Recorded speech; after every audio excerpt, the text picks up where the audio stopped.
Hi, this is Neuroway. I will show the demo of our animation about RED. Okay, first I will introduce the core algorithm of RED and some detail we find in study. Okay, here is a pseudocode about core algorithm. First, initialization and each packet arrives, calculates the new AVQ, and in the end gets the drop probability. Okay, but here what I want to mention is that first the time function.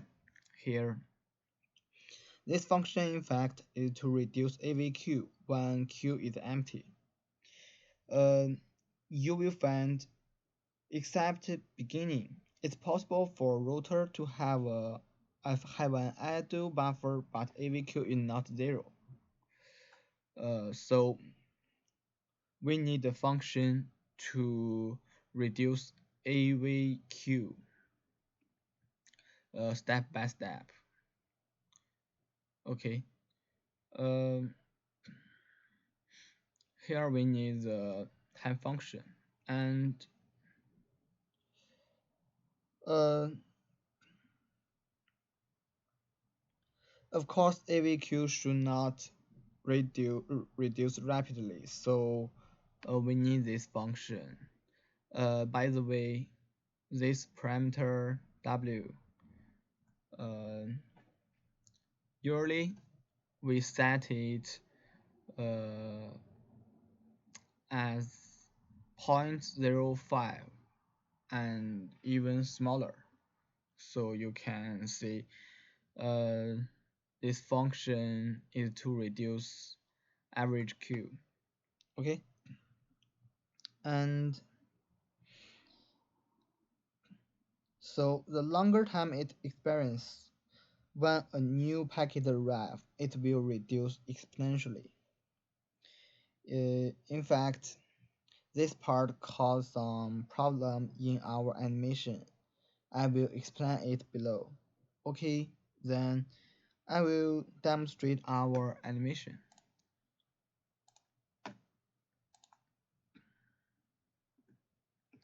For this part, we can set the parameters about RED. But now I will start it with our default parameters.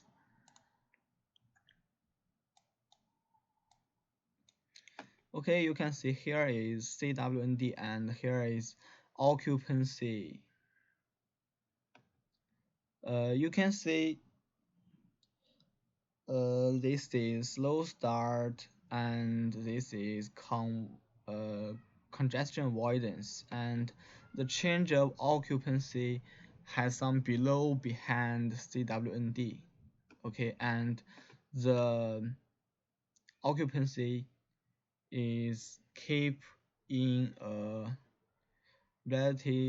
relatively low level. Okay, let's stop it. And okay. Mm,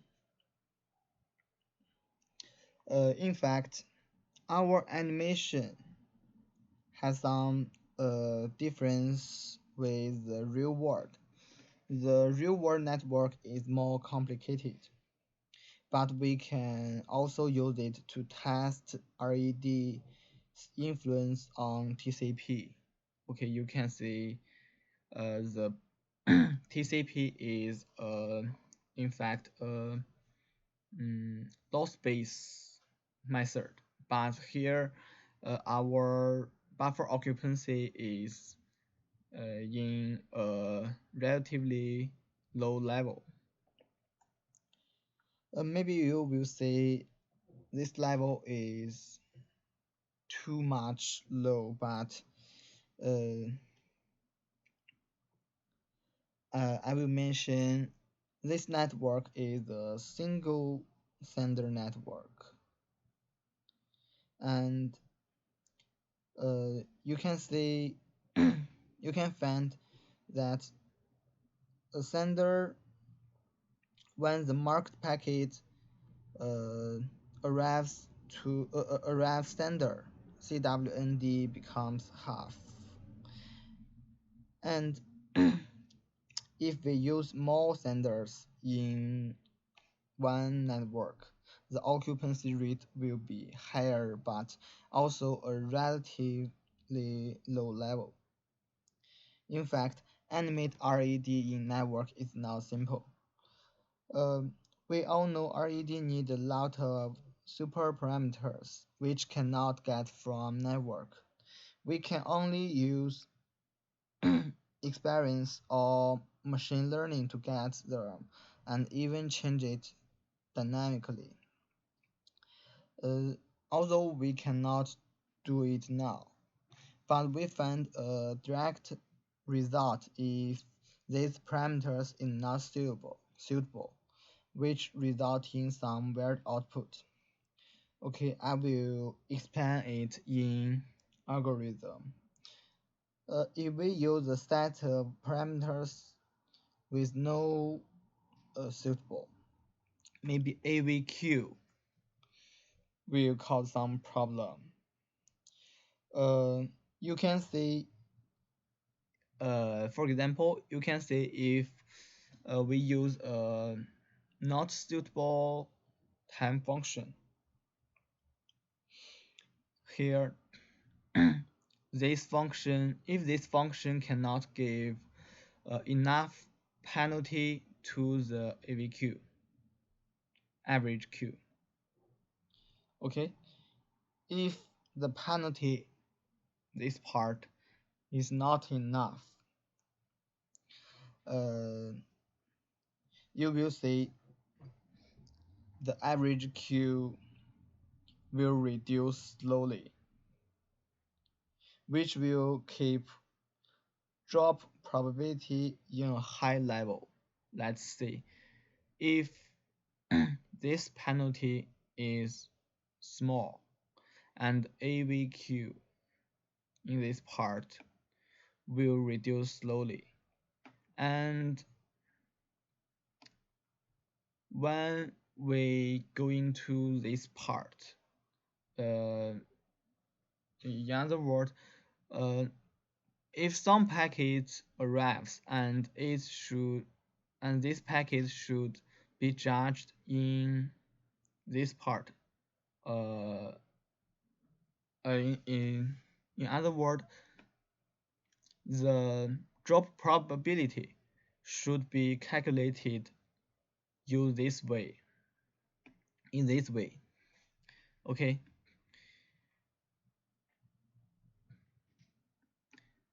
the AVQ is too large, so the drop probability will always in a high level. uh, in this situation, even if we have this count, this method to avoid global synchronization, it will also occur just because the large AVQ. Okay, the result is dropping and marking packets occur frequently, and even RED has this count. It also work. It also occur. In single sender network, it presents as a low utilization. Um, in fact, not only the time function, if the other parameters cannot work together suitably, uh, we also get wrong. We cannot say wrong AV average Q. Should say the average Q is not suitable, so RED cannot work uh, very well. In fact, we have discussed in class uh, The disadvantage of RED is we have to find a method to calculate these parameters, but here I think we find some direct result. Maybe it also progress. Okay, thanks for watching.